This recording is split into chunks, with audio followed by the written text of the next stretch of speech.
जिब्राईल अमीन इंसानी शक्ल में दाखिल होते हैं गार हिरा में, और गार हिरा में दाखिल होने के बाद मुहम्मदुर रसूलुल्लाह सल्लल्लाहु अलैहि वसल्लम के पास जाकर बैठ जाते हैं। अब पढ़िए बुखारी शरीफ किताबो बदिल वही के अल्फाज। नबी अकरम के पास बैठ गए। अल्लाह के नबी को मालूम नहीं कि ये जिब्रील है, ये फरिश्ता है, और ना इससे पहले कभी किसी फरिश्ते से आपकी मुलाकात हुई। अचानक इंसानी शक्ल में आया जिब्रील, और आने के बाद मुहम्मदुर रसूलुल्लाह के पास बैठ गया और बैठकर कहने लगा, इक़रा या मोहम्मद, आए मोहम्मद पढ़ो। इक़रा या मोहम्मद, आए मोहम्मद पढ़ो। मुहम्मदुर रसूलुल्लाह जवाब देते हैं, माना बिकारी, मैं पढ़ा हुआ नहीं हूँ। भाई जर्जीस को अगर किसी ने पढ़ाया ना हो और मैं अनपढ़ हूँ और आप मुझसे कहें कि पढ़ो, या ऐसे कोई किताब ले और कहें कि पढ़ो, तो हम क्या कहेंगे? अरे साहब मैं पढ़ा हुआ नहीं हूँ, मुझे पढ़ना नहीं आता। तो मुहम्मदुर रसूलुल्लाह ने वही जवाब दिया जिब्राईल से, तुम मुझसे कह रहे हो पढ़ो, माना बिकारी, मैं पढ़ा हुआ नहीं हूँ। हज़रत जिब्राईल मुस्कुराए और मुहम्मदुर रसूलुल्लाह को, मोहम्मद इब्ने अब्दुल्लाह को पकड़ा और अपने सीने से लगाया और ज़ोर से दबाया, ऐसे पकड़ के ज़ोर से दबाया। फरिश्ते की ताकत। अल्लाह के नबी फरमाते हैं, जब जिब्रील ने मुझे अपने सीने से दबोचा और कस के जब दबाया, प्रेस किया मुझे, लक़द खशीतु अला नफ्सी, मुझे ऐसा महसूस हुआ कि कहीं मेरी जान न निकल जाए, कहीं मेरी जान न चली जाए। इतनी तेज़ दबाया और छोड़ दिया। और छोड़ने के बाद कहा फिर वही सवाल, इक़रा या मोहम्मद, आए मोहम्मद पढ़ो। अल्लाह के नबी फरमाते हैं, माना बिकारी, तुम मुझसे फिर पढ़ने के लिए कह रहे हो, मैं पढ़ना नहीं जानता, मैं पढ़ा हुआ नहीं हूँ। जिब्रील ने दोबारा पकड़ा, सीने से लगाया और ज़ोर से प्रेस किया, ज़ोर से दबाया, और दबाने के बाद फिर छोड़ दिया। अल्लाह के नबी फरमाते हैं, दोबारा जब दबाया तब भी मुझे ऐसा लगा कहीं मेरी जान न चली जाए। फिर छोड़ दिया। छोड़ने के बाद फिर वही सवाल किया, इक़रा या मोहम्मद, आए मोहम्मद पढ़ो। अल्लाह के नबी कहते हैं, वो बार बार मुझसे पढ़ने के लिए कहने वाले, क्यों मुझको बार बार पढ़ने के लिए कह रहे हो? मैं पढ़ा हुआ नहीं हूँ। जब मैं पैदा हुआ तो मैंने अपने बाप का चेहरा नहीं देखा। जब मैं दुनिया में आया, मैं अपनी माँ के पेट से बाहर आया तो मैंने बाप का चेहरा नहीं देखा। मेरे बाप मेरे पैदा होने से 2 महीने पहले ही इंतकाल कर गए, और जब मैं 6 साल का हुआ तो मेरी माँ भी मुझे छोड़ के चली गई। जब मेरी उम्र 6 साल की हुई तो मेरी माँ भी मुझे छोड़ के चली गई। 6 साल की उम्र में मैं दुर्रे यतीम हो गया, बाप भी चला गया, माँ भी चली गई। बाप तो पैदा होने से पहले ही चला गया, और 6 साल की उम्र में मुझे मेरी माँ ने भी छोड़ दिया। जब मैं 8 साल का हुआ तो मेरी परवरिश करने वाला मेरा दादा अब्दुल मुत्तलिब भी मुझे इस दुनिया में छोड़ के चला गया। न मुझे मेरा बाप मिला जो मुझे पढ़ा सके, न मेरी माँ ने मुझे पढ़ाया, न मेरे दादा ने मुझे पढ़ाया। माँ अना बिकारी, मैं पढ़ा हुआ नहीं हूँ। तुम मुझसे बार बार कहते हो पढ़ो, मैं पढ़ना नहीं जानता। बाज़ रिवायतों में आता है, आए पढ़ने के लिए बार बार कहने वाले, तुम ही बताओ माज़ा अक़राओ, कि मैं क्या पढ़ूँ, माज़ा अक़राओ, मैं क्या पढ़ूँ। तुम मुझसे बार बार पढ़ने के लिए कहते हो तो तुम ही बताओ मैं क्या पढ़ूँ। मुझे पढ़ाने वाला न बाप था, न माँ थी, न दादा था, न चाचा। मुझे किसी ने नहीं पढ़ाया और तुम बार बार कहते हो पढ़ो, और मैं कहता हूँ मैं पढ़ना नहीं जानता, तो तुम मुझे दबाते हो और छोड़ देते हो। तो तुम ही बताओ कि मैं क्या पढ़ूँ। जिब्रील ने तीसरी बार दबाया और दबाने के बाद छोड़ दिया, और छोड़ कर कहा इक़रा बिस्मि रब्बिकल लज़ी खलक़ खलक़ल इंसान मिन अलक़ इक़रा व रब्बुकल अकरमुल लज़ी अल्लम बिल कलम अल्लमल इंसान मा लम यअलम। अय मोहम्मद सल्लल्लाहु अलैहि वसल्लम, पढ़ो उस रब के नाम से जिसने पैदा किया।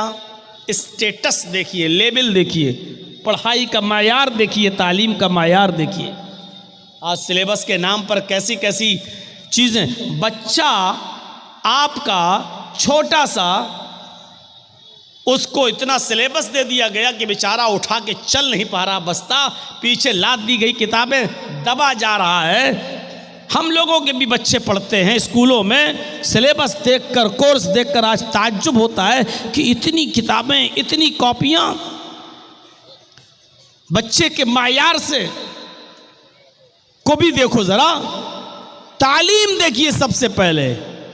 आए मोहम्मद, पढ़ो उस रब के नाम से जिसने पैदा किया। सबसे पहली तालीम अल्लाह की मार्फत की दी जा रही है, उस रब के नाम से पढ़िए जिसने पैदा किया। अरब के लोग भी जानते थे, अरब के लोग भी जानते थे कि इस कायनात का बनाने वाला कोई है, इस दुनिया का बनाने वाला कोई है। वो भी जानते थे एक छोटी सी लकड़ी की टेबल भी बगैर किसी बनाने वाले के वजूद में नहीं आ सकती है। वो भी जानते थे कि हम खजूर के पत्तों की जिस चटाई पर बैठते हैं, वो चटाई भी अपने आप वजूद में नहीं आ सकती है, उस चटाई को भी कोई बनाने वाला है। वो जानते थे कि कपड़ा सिलने की सुई भी बगैर बनाने वाले के नहीं बन सकती है, और मैच बॉक्स, एक माचिस की डिब्बी भी बगैर किसी बनाने वाले के नहीं बन सकती है। जब एक छोटी सी छोटी चीज़ें बगैर बनाने वाले के नहीं बन सकती, तो इतनी बड़ी ज़मीन, इतना बड़ा आसमान, इतना बड़ा सूरज और इतने बड़े सितारे और सैयारे और कहकशाएं, ये बगैर बनाने वाले के कैसे वजूद में आ सकती हैं। मौजूदा साइंस कहती है, आज की मौजूदा साइंस कहती है, ये सूरज जिसको हम देखते हैं अपनी आंखों से, ये इतना बड़ा है, इतना बड़ा है कि जिस दुनिया में हम रहते हैं, हम मंजली गांव की बात नहीं कर रहे हैं, हम पूर्णिया शहर की बात भी नहीं कर रहे हैं, हम बिहार स्टेट की बात भी नहीं कर रहे हैं, हम इंडिया की बात भी नहीं कर रहे हैं। जिस दुनिया में हम और आप रहते हैं, जिस दुनिया में सांस लेते हैं, अगर इस मौजूदा दुनिया को सूरज में फेंक दिया जाए, सूरज के अंदर डाल दिया जाए, तो आज की मौजूदा साइंस कहती है कि सूरज इतना बड़ा है, इतना बड़ा है, ये दुनिया सूरज के अंदर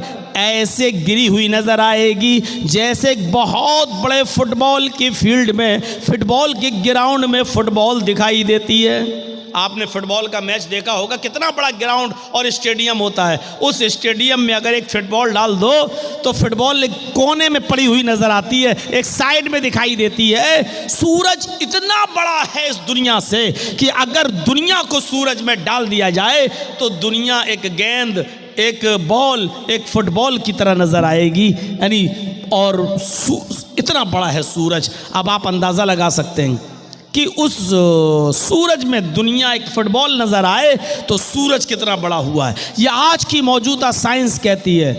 फिर ये सूरज बगैर बनाने वाले के कैसे वजूद में आ गया। फिर इस सूरज के अंदर 950 करोड़ 9 करोड़ 30 लाख मील की बुलंदी पर किसने मुअल्लक कर दिया, किसने लटका दिया। फिर सूरज के अंदर 1 करोड़ 40 लाख डिग्री सेंटीग्रेड गर्मी किसने भर दी। ये सूरज रोज़ाना हमें और आपको 1 करोड़ 40 लाख डिग्री सेंटीग्रेड गर्मी हमें प्रदान करता है, हमें देता है। मेरे भाइयों, ये बगैर बनाने वाले के कैसे वजूद में आ सकता है। इसको अरब के लोग भी अच्छी तरह जानते थे। वो तो अल्लाह को इतना मानते थे और अल्लाह के पावर को इतना जानते थे। हाँ, एक कमी भी उनके अंदर थी, जो जिहालत कह लो। वो कमी ये थी कि वो डायरेक्ट अल्लाह से नहीं मांगते थे, लेकिन देने वाला अल्लाह ही को जानते थे। कुरान पढ़िए, बार बार कुरान देखिए। मेरे ये तलबा जो हिफ्ज़ की डिग्री लेकर और सर पे दस्तारे फजीलत बांध कर जो फारिग हुए हैं, पूछिए मेरे भाइयों, कुरान इन्होंने सीखा है, दुनिया की सबसे अजीम किताब को इन्होंने अपने सीने में महफूज किया है। आप ज़रा इनसे कुरान की आयतें पूछें, ये झट से जवाब दे देंगे और बताएंगे। मेरे प्यारे साथियों, इसी कुरान में बार बार आप पढ़ेंगे कि आए मोहम्मद सल्लल्लाहु अलैहि वसल्लम, आए मेरे नबी, इन काफिरों से सवाल करो इस ज़मीन और आसमान को किसने बनाया, तो ये जवाब देंगे अल्लाह ने। अल्लाह को मानते थे। उनसे पूछो कि चांद सूरज सितारे किसने बनाए, तो कहेंगे अल्लाह ने। इनसे पूछो आसमान से बारिश कौन बरसाता है, तो ये जवाब देंगे अल्लाह। इनसे पूछो युखरिजुल हय्य मिनल मय्यत व युखरिजुल मय्यत मिनल हय्य, जिंदा चीज़ में से मुर्दा चीज़ को और मुर्दा चीज़ से जिंदा चीज़ को कौन निकालता है। जिंदा से मुर्दा, मुर्गी जिंदा है, उससे बेजान चीज़ अंडा कौन निकालता है, और अंडा बेजान है, उससे जानदार चीज़ मुर्गी का बच्चा कौन निकालता है। युखरिजुल हय्य मिनल मय्यति व युखरिजुल हय्य मिनल मय्यत व युखरिजुल मय्यत मिनल हय्य, जिंदा से मुर्दा और मुर्दा से जिंदा को कौन निकालता है। लयक़ूलुन्न अल्लाह, तो ये यही जवाब देंगे अल्लाह। हमारा और आपका ईमान अल्लाह के बारे में इतना कहाँ है जितना काफिरों का, अरब के काफिरों का था। हाँ, वो सब कुछ मानते थे कि अल्लाह करता है, ताकतवर है, पावरफुल है, लेकिन कहते थे कि अल्लाह डायरेक्ट हमारी नहीं सुनता है, अल्लाह इन बुजुर्गों के जरिए हमारी दुआएं सुनता है, अल्लाह इन बुजुर्गों के जरिए हमारी दुआएं सुनता है। तब अल्लाह ने समझाने के लिए मिसालें दी कि तुम कहते हो अल्लाह को सुनने के लिए बुजुर्गों का सहारा चाहिए, वसीला चाहिए। अरे ये तो तुम जैसे कमज़ोर लोगों को ज़रूरत पड़ सकती है, अल्लाह को उसकी ज़रूरत क्या है। जर्जी साहब की ज़बान इतनी हाई फाई नहीं है, कमज़ोर है, इसलिए वो अपनी आवाज़ इतनी ज़ोर से 15,000 20,000 के मजमे तक नहीं पहुंचा सकते हैं। तब जर्जीस साहब को माइक की ज़रूरत है। आपके कान बहुत कमज़ोर हैं, इतनी दूर से मेरी आवाज़ बगैर माइक के नहीं सुन सकते, इसलिए आपको भी माइक और हॉर्न की ज़रूरत है। अरे आप कमज़ोर, सुनाने वाला कमज़ोर, सुनने वाला भी कमज़ोर, तब सहारे की ज़रूरत पड़ती है। लेकिन अल्लाह को पुकारो, तुम सब कमज़ोर हो मेरे बंदो, तुम्हारी आवाज़ मुझ तक नहीं आ सकती है, तुम बहुत कमज़ोर हो, लेकिन मैं सुनने वाला हूँ, मैं कमज़ोर नहीं हूँ, मैं तुम्हारी आवाज़ को आसमान की बुलंदियों से भी सुन लेता हूँ। ओह लोगो सुनो, ये पहला आसमान इतनी बुलंदी पर है जिसका अंदाज़ा हम और आप नहीं लगा सकते हैं। इस आसमान के नीचे 3 कहकशाएँ हैं, एक करीबी कहकशां, एक दरमियान में मीडियम बीच में कहकशां, और एक सबसे दूर वाली कहकशां। ये मान ही नहीं सकते ये लोग। यही सब कहलवाना था ना, यही सब डिस्टर्ब कराना है आप लोगों को। मैं इसीलिए YouTube चैनल वालों को बंद करा दिया था मैंने।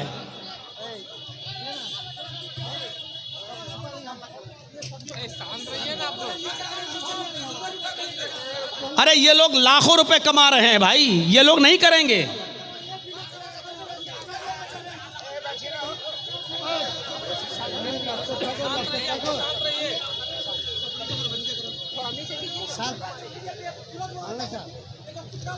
डिस्टर्ब करते हैं यार ये लोग।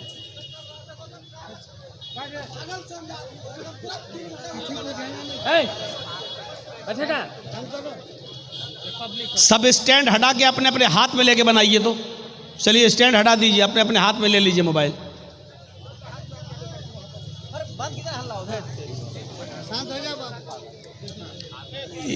ये सब काम पहले से होना चाहिए था यार। आप सबका बन जाने दिया मेरे नाम पर, फिर आप लोग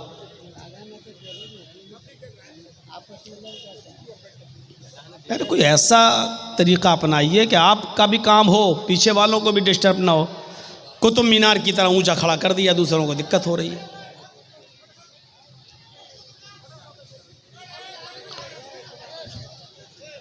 ए बच्चों, जिसको अभी जाना हो चले जाओ, बीच में हम नहीं जाने देंगे उठ के। तो मैं अर्ज ये कर रहा था, सुनिए अब आप थोड़ा सा डिस्टर्ब मत करिए। अब थोड़ा सा मूड बन रहा था तो अब आप लोगों ने मूड बिगाड़ दिया। तो मेरे भाइयों,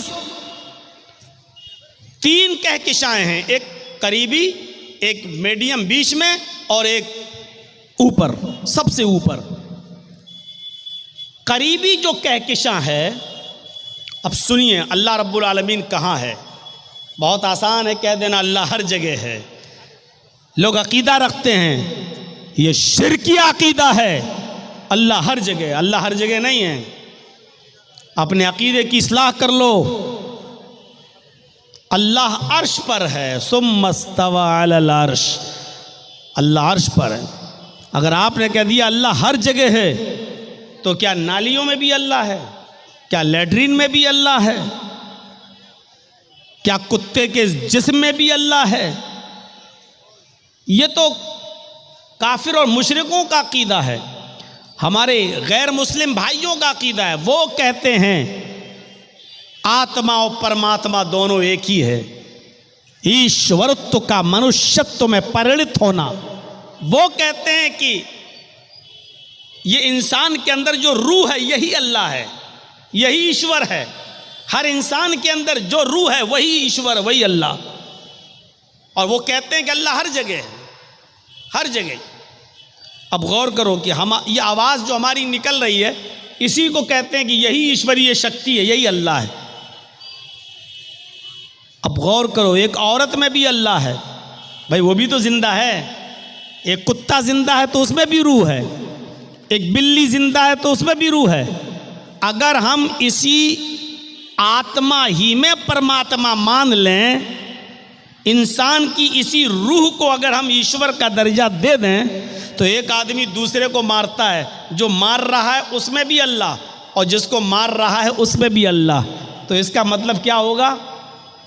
अल्लाह अल्लाह ही को मार रहा है। एक आदमी दूसरे को गाली दे रहा है, तो जो गाली दे रहा उसमें भी अल्लाह, और जिसको गाली दी जा रही है उसके अंदर भी अल्लाह। तो इसका मतलब क्या होगा? अल्लाह अल्लाह ही को गाली दे रहा है। एक आदमी में भी आत्मा है, वही परमात्मा, और एक औरत में भी वही आत्मा है, वही परमात्मा। और जब शादी होती है और एक मर्द जब अपनी बीवी के साथ संभोग करता है, हम बिस्तरी करता है, तो गौर करो, जिसमें आदमी में भी परमात्मा है, औरत में भी परमात्मा है। इसका मतलब क्या हुआ? अल्लाह अल्लाह ही से संभोग कर रहा है, हम बिस्तरी। नौज़ बिल्लाह मिन ज़ालिक। ये अकीदा इंतहाई घटिया अकीदा है। अल्लाह हर जगह नहीं है, अल्लाह अर्श पर है। खुद कुरान कहता है तुम मस्तवा अलल अर्श, अल्लाह अर्श पर मुस्तवी है, अल्लाह अर्श के ऊपर है, अल्लाह अर्श पर है। अब अर्श कहाँ है ज़रा ये देखिएगा। थोड़ी सी बात है, बात आगे बढ़ाऊंगा मैं, पहले ही समझ लीजिएगा अर्श कहाँ है। पहले आसमान के नीचे जो 3 कहकशाएं हैं, सबसे नज़दीक वाली कहकशां, उस नज़दीक वाली कहकशां की रोशनी को ज़मीन पर आने में 3 अरब साल लगते हैं। सबसे नज़दीक में जो कहकशां है, उसकी रोशनी ज़मीन पर आने में 3 अरब साल लगते हैं। मीडियम बीच में जो कहकशां है, उस कहकशां की रोशनी को ज़मीन पर आने में 10 अरब साल लगते हैं। 10 अरब साल। जबकि रोशनी की रफ्तार कितनी है जहन में बिठाइएगा। मैं किसी को भी खड़ा करके पूछ सकता हूं मैंने क्या बताया है, याद रखिएगा। जिसकी गर्दन झुकी होगी उसी को पहले खड़ा करूंगा कि करीबी कहकशां की रोशनी को ज़मीन पर आने में 3 अरब साल लगते हैं। मीडियम बीच में जो कहकशां है, उस कहकशां की रोशनी को जमीन पर आने में 10 अरब साल लगते हैं। और रोशनी की रफ्तार कितनी है, यानी कितनी तेज स्पीड से वो रोशनी चल रही है, तब उसको 10 अरब साल लगते हैं। एक सेकंड में 3 लाख मील। इससे पहले के साइंटिस्ट लोग तहकीक करके कहते थे 1 सेकंड में 1,86,000 मील। मौजूदा साइंस कहती है 1 सेकंड में 3 लाख मील की रफ्तार से रोशनी चलती है, तब उसको जमीन पर आने में कितना साल लगता है? 10 अरब साल। आंख बंद करो खोलो, 1 सेकंड हो गया।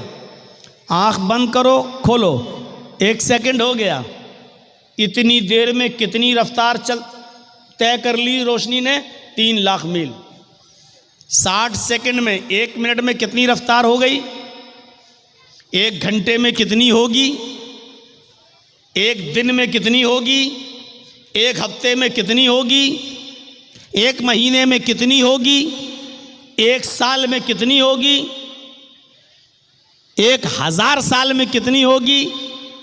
1 लाख साल में कितनी होगी?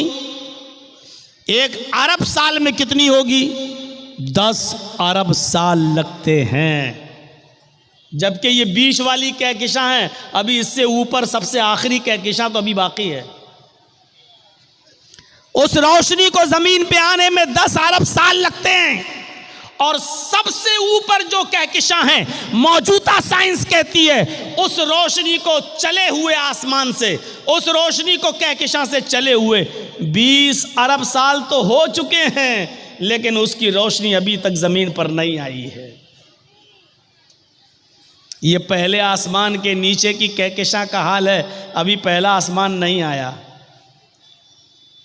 20 अरब साल पहले आखिरी कहकशां की रोशनी चली थी, लेकिन 20 अरब साल गुजर जाने के बाद भी अभी वो रोशनी जमीन पर नहीं आई। अभी उसको कितना और अरसा लगेगा कुछ पता नहीं है। साइंटिस्ट कहते हैं कि अभी कोई पता नहीं है कि कितने साल और लगेंगे उसको जमीन पर आने में।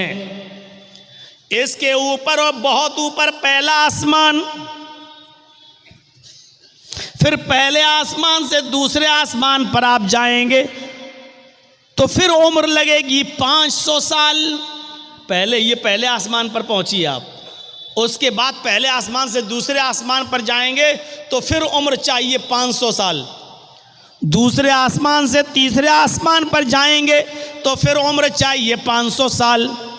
तीसरे आसमान से चौथे आसमान पर जाइए, फिर उम्र चाहिए 500 साल।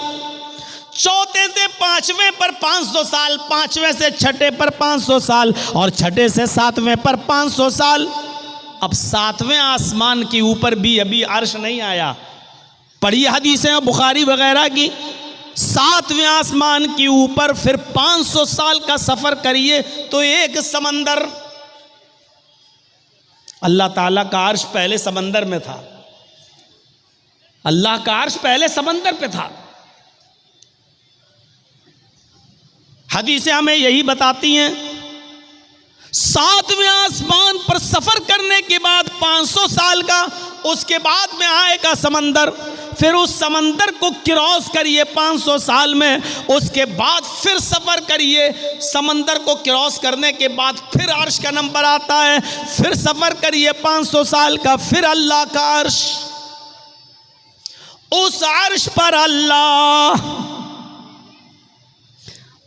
जब औस इब्न सामित ने अपनी बीवी खौला बिन्त सालबा से जिहार कर लिया, जब औस इब्न सामित ने अपनी बीवी खौला बिन्त सालबा को अपने ऊपर माँ की तरह हराम कर लिया, और सुनिए मंजर, अंते अलैया का ज़हर उम्मी, गुस्से में कह दिया तू मुझ पर मेरी माँ की तरह हराम हो गई। गुस्सा ठंडा हुआ तो अल्लाह के नबी के पास भेजा, दरवाज़ा खटखटाया, अल्लाह के नबी ने दरवाज़ा खोला, और जैसे ही दरवाज़ा खोला तो हज़रत आयशा खड़ी हैं। खौला बिन्त सालबा कहती हैं मैं आपके नबी से, अल्लाह के रसूल से मैं मिलने आई हूँ। इजाज़त मिलती है। अल्लाह के नबी और खौला बिनते सालबा गुफ्तगू कर रहे हैं। खौला कह रही हैं, आए अल्लाह के नबी, मुझे मेरे शौहर ने मुझे अपनी माँ की तरह हराम कर लिया है, गज़ब हो गया है, बच्चों को कौन खिलाएगा पिलाएगा, हमारे लिए कोई रास्ता बताइए, हम क्या करें। अल्लाह के नबी फरमाते हैं, अब कोई रास्ता नहीं है, अब तुम अपने शौहर पर हराम हो चुकी हो, तुम उनके लिए जायज़ नहीं हो, अब तो तुम हराम हो चुकी हो। अल्लाह के रसूल के पास कोई वही नहीं आई थी, अभी तक कोई अहकाम नाजिल नहीं हुए थे, इसलिए अल्लाह के नबी मना कर दिए। हज़रत आयशा फरमाती हैं, मैं उसी हुजरे में, उसी कमरे में कोने में बैठी हुई थी, मुश्किल से 2-3 मीटर की 2-3 गज़ की दूरी होगी। 2-3 गज़ कितना हुआ, जैसे ये मोबाइल स्टैंड लगा हुआ वहाँ, और यहाँ हज़रत आयशा कहती मैं बैठी हुई थी, वहाँ अल्लाह के नबी और खौला बिनते सालबा बातें कर रही हैं। वो दोनों इतनी आहिस्ता बातें कर रहे हैं, वो दोनों इतनी आहिस्ता गुफ्तगू कर रहे हैं कि लम अस्मा कलामहुमा, कि उन दोनों की गुफ्तगू को मैं सुन नहीं पा रही थी, उन दोनों की आवाज़ मुझे सुनाई नहीं दे रही थी, मुझे पता नहीं कि वो दोनों क्या बोल रहे हैं, क्या बातें कर रहे हैं, खौला क्या शिकायत कर रही हैं और अल्लाह के नबी क्या जवाब दे रहे हैं। फरमाती हैं कि उन दोनों की गुफ्तगू को मैं सुन नहीं पा रही थी। आसमान से जिब्राइल आए, फरमाया, आए मोहम्मद सल्लल्लाहु अलैहि वसल्लम, जिस गुफ्तगू को तुम्हारी बीवी नहीं सुन पा रही है, हज़रत आयशा को पता नहीं है कि वो दोनों क्या बातें कर रहे हैं, उस औरत की गुफ्तगू को अल्लाह ने सुन लिया। क़द समिअ अल्लाहु क़ौलल्लती तुजादिलुका फ़ी ज़ौजिहा व तश्तकी इलल्लाह। आए मोहम्मद सल्लल्लाहु अलैहि वसल्लम, अल्लाह ने उस औरत की फरियाद को सुन लिया, अल्लाह ने उस औरत की दुआ को सुन लिया जो आपसे अपने शौहर के बारे में बात कर रही थी और बहस कर रही थी, तकरार कर रही थी और आपसे कह रही थी कोई रास्ता निकालो। आपकी बीवी आयशा तो सुन नहीं पा रही हैं, उसी कमरे में है लेकिन सुन नहीं पा रही हैं। वल्लाहु यस्मउ तहावुरकुमा, अल्लाह तुम दोनों की गुफ्तगू को सुन रहा था। आप अंदाजा लगाइए कितनी बुलंदी से, कितनी ऊंचाई से। अभी पहले आसमान की दूरी बताई मैंने ना, करीबी कहकशां, मीडियम बीच की कहकशां और आखिरी कहकशां, उसके बाद पहला आसमान, उसके बाद दूसरा आसमान, तीसरा, चौथा, पांचवा, छठा, सातवें आसमान के ऊपर समंदर और समंदर के ऊपर अल्लाह का अर्श। इतनी बुलंदी पर होने के बावजूद वो कह रहा है कि मैं तुम दोनों की गुफ्तगू को सुन रहा था। यह है पावर, यह है ताकत। वहां लोग क्या बातें कर रहे हैं, जर्जीस के कानों में नहीं जा रही है, और जर्जीस क्या बोल रहा है आप भी बगैर माइक के नहीं समझ पा रहे हैं और नहीं सुन पा रहे हैं। इस पिंडाल के बाहर उस तरफ औरतें, हमारी माँ बहनें आई हुई हैं, बगैर माइक के वो भी जर्जीस की आवाज़ नहीं सुन सकती, क्योंकि सुनाने वाला भी कमज़ोर और सुनने वाला भी कमज़ोर। लेकिन अल्लाह को जब कोई पुकारता है तो पुकारने वाला कमज़ोर होता है, सुनने वाली ज़ात कमज़ोर नहीं होती। इक़रा बिस्मि रब्बिकल्लज़ी खलक़, पढ़ो उस रब के नाम से। सबसे पहले तालीम रब के पहचान की दी जा रही है, अल्लाह की मार्फत की दी जा रही है। आपने अपनी औलाद को सबसे पहले तालीम क्या दी? हर मुसलमान गौर करे जो यहां बैठा हुआ है, आप अपने बच्चों को तालीम क्या देते हैं? अल्लाह के नबी फरमाते हैं जब घर में बच्चा पैदा हो और जब वो थोड़ा थोड़ा बोलना शुरू करे तो उसकी ज़बान से पहला लफ्ज़ निकलवाओ अल्लाह अल्लाह अल्लाह।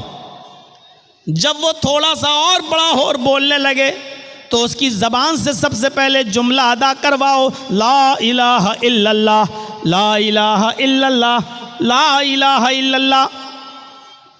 फिर फरमाया जब वो 7 साल का हो जाए तो उसको नमाज पढ़ने का हुक्म दो, नमाज की तरफ ले जाओ, उसकी आदत डलवाओ नमाज पढ़ने की। 7 साल का, 7 साल का जब हो जाए तो उसको नमाज के लिए लेके जाओ अपने साथ, कभी पढ़ेगा कभी छोड़ेगा, बहुत ज़्यादा सख्ती करने की ज़रूरत नहीं है, आदत डलवाइए। लेकिन 3 साल तक प्रैक्टिस कराने के बाद, 3 साल तक आदत डलवाने के बाद अब जब उसकी उम्र 10 साल हो जाए तो फिर किसी भी कीमत पर अब उसको अपने घर पे नहीं छोड़िए। जैसी अजान हो नमाज के लिए उसकी ताकीद कीजिए, ना पढ़े तो मारिए, ना पढ़े तो पीटिए। फज़रिबूहुम, उनको मार मार कर मस्जिद में लाओ नमाज पढ़ने के लिए। आप कहेंगे साहब बच्चा फिर तो मार के डर से नमाज पढ़ेगा। आजकल बहुत यही तो सवाल होते हैं ना, मौलाना मदरसे में जो बच्चे पढ़ते हैं बेचारे उड़ना थोड़ी चाहते फजर में, वो तो उस्ताद के डर से नमाज पढ़ लेते हैं। आपकी बात अपनी जगह पर सही है, लेकिन इसका मतलब क्या है कि आदत डलवाना छोड़ दिया जाए? नहीं, आदत डलवाई जाएगी। 7 साल से लेकर 10 साल तक प्रैक्टिस कराओ, और 10 साल के बाद भी नमाज न पढ़े तो मारो, और मार मार के उसको मस्जिद की तरफ लाओ। हमने और आपने अपनी औलाद को तालीम दी तो मैं ये नहीं कह रहा हूं कि अंग्रेजी तालीम मत दीजिए। आज ज़रूरत है अंग्रेजी तालीम की भी, आज ज़रूरत है आपके बच्चों को फिजिक्स की भी, आज ज़रूरत है केमिस्ट्री की भी, आज ज़रूरत है बायो की भी, आज ज़रूरत है इन तमाम चीज़ों की। और कुरान और हदीस में कहीं मना नहीं है, अल्लाह के रसूल ने कहीं नहीं कहा कि अपनी औलाद को कुरान न पढ़ाओ, कहीं नहीं कहा कि अपनी औलाद को कुरान, ये नहीं कहा कि दुनिया की तालीम न दो। बहुत से मौलवी स्टेज पे आएंगे और कहेंगे दुनिया छोड़ो, दुनिया छोड़ो, दुनिया छोड़ो, दुनिया से दूर हो जाओ, दुनिया से बेरगबती इख्तियार करो, दुनिया के खिलाफ तकरीर करेंगे। लेकिन कुरान कहता है कि बगैर दुनिया के तुम रह नहीं सकते हो, बल्कि दुनिया में रहो तो दुनिया भी मांगो और आखिरत भी मांगो। और दुआ सिखलाई अल्लाह ताला ने कि तुम ये दुआ मांगो, रब्बना आतिना फिद दुनिया हसनतन व फिल आखिरति हसनतन व क़िना अज़ाबन्नार। दुनिया भी मांगो और आखिरत भी मांगो। इससे साफ पता चलता है कि आपको अपनी औलाद को मदरसे में भी पढ़ाना है और दुनियावी तालीम भी देना है। सिर्फ उसको मस्जिद का इमाम बनाकर मत छोड़ो। मदरसे से निकला, पढ़ के निकला, बेचारा स्टेशन पर गया, उसको अपने गांव का टिकट निकालना है, दूसरे से कह रहा है मेरा फार्म भर दीजिए। उस बेचारा दूसरा आदमी उसका फार्म भर के समझ रहा है ये लड़का जाहिल है, फार्म नहीं भर पाता है, जाहिल है। 8 साल मदरसे में, 10 साल मदरसे में पढ़ने के बाद भी हमारे मदरसे के बच्चों को रिजर्वेशन फार्म भरना ना आए और दुनिया वालों की नज़रों में वो जाहिल कहलाएं, तो ये भी, ऐसा भी नहीं होना चाहिए। आज मदरसों को इतना स्ट्रांग करिए मेरे भाइयों कि वहाँ कंप्यूटर की भी तालीम हो। जरजीत साहब का एक दौर था जब आपके इलाके में और यहाँ जब आते थे तो अटैची भर के किताबें लाया करते थे। उठती नहीं थी अटैची, 5, 6, 10 किताबें भर के चलते थे, मुताला करते थे। कभी इस किताब को देख के तैयारी करना है, कभी उस किताब को। और आज ये ज़माना आ चुका है कि किताबें जरजीत साहब की अलमारी में रखी हुई हैं और मोबाइल में वो सारी किताबें डाउनलोड हैं। डाउनलोड, सिर्फ हमारे इस मोबाइल में 20,000 किताबें मौजूद हैं, पूरी एक लाइब्रेरी है। अब इतनी भारी अटैची लेके चलने की ज़रूरत नहीं। खोला अपना सॉफ्टवेयर और जो किताब पढ़ना है, जो पेज देखना है, सिर्फ एक लफ्ज़ लिखना है। जैसे देखना है अल्हम्दुलिल्लाह रब्बिल आलमीन, ये आयत कुरान में कहाँ है, बस अल्हम्द टाइप करके क्लिक कीजिए, पूरी आयत आ गई अल्हम्दुलिल्लाह रब्बिल आलमीन। और अल्हम्द का लफ्ज़ पूरे कुरान में कितनी जगहों पर आया, पूरी की पूरी एक लिस्ट आ गई। आज ज़माना ये है और आज मौजूदा दौर में आपको अपने मदरसों को इस तरह स्ट्रांग बनाना है और मजबूत बनाना है कि आपके बच्चे दीन की तालीम भी हासिल करें और किसी यूनिवर्सिटी में जाएं तो उनको चैलेंज दे सकें और उनके चैलेंजों को सुनकर उनको जवाब भी दे सकें। मेरे भाइयों, मुझे वो दौर याद है और आज भी वो दौर को मैं सोचता हूँ तो फ़ख्र करता हूँ जब एक बार दिल्ली के जामिया मिल्लिया में हमारा फंक्शन था और मुझे मेहमान खुसूसी के तौर पर बुलाया गया था दिल्ली की जामिया मिल्लिया में, और वहाँ के स्टूडेंट से जब मेरा खिताब था तो जानते हो लास्ट में उधर टाइम दिया गया था मुझे, तो एक लड़की आई थी जामिया मिल्लिया की, कम्युनिस्ट ख्याल की थी, शायद वो किसी मजहब को नहीं मानती थी। वो आकर स्पीच में कहती है कि इस्लाम 1400 साल का पुराना हो चुका है, इस्लाम को भी मौजूदा हालात के तहत बदलना चाहिए, कुछ चेंजिंग आनी चाहिए। हर चीज़ जब पुरानी हो जाती है तो उसको रिजेक्ट कर दिया जाता है और उसकी जगह पर नई चीज़ लाई जाती है। उसने मिसाल दी कि जब मकान पुराना हो जाता है तो उसको गिराकर नया मकान बनाया जाता है, जब टेबल पुरानी हो जाती है तो उसकी जगह पर नई टेबल आती है, किताबें फट जाती हैं तो नई किताबें ली जाती हैं, माइक पुराना हो जाता है तो नया माइक लाया जाता है। हर पुरानी चीज़ को हटा दिया जाता है और नई चीज़ को लाया जाता है। लिहाजा इस्लाम भी 1400 साल का पुराना हो चुका है। इस्लाम के यह हकाम कि चोर के हाथ काटो, जानी को पत्थरों से मार मार के संसार कर दो, बलात्कारी को, ये 1400 साल पुरानी बातें हैं जो पुरानी हो चुकी हैं। अब इस्लाम को भी चेंज होना चाहिए, इस्लाम को भी बदलना चाहिए। और उसने दौरान तकरीर ये भी कह दिया था कि जर्जी साहब चीफ गेस्ट की हैसियत से आए हैं, मैं इनसे गुजारिश करूंगी कि ये लोगों को बताएं और मॉडर्न माहौल के हिसाब से इस्लाम को पेश करने की कोशिश करें। या तो उसके बाप ने उसको सही तरबियत नहीं दी थी या फिर उसका जहन कहीं ख़राब था। बहरहाल उस लड़की की तकरीर ख़त्म हुई, फिर 2-4 लोग और बोले और लास्ट में जब मेरा नंबर आया तो मैंने आधे घंटे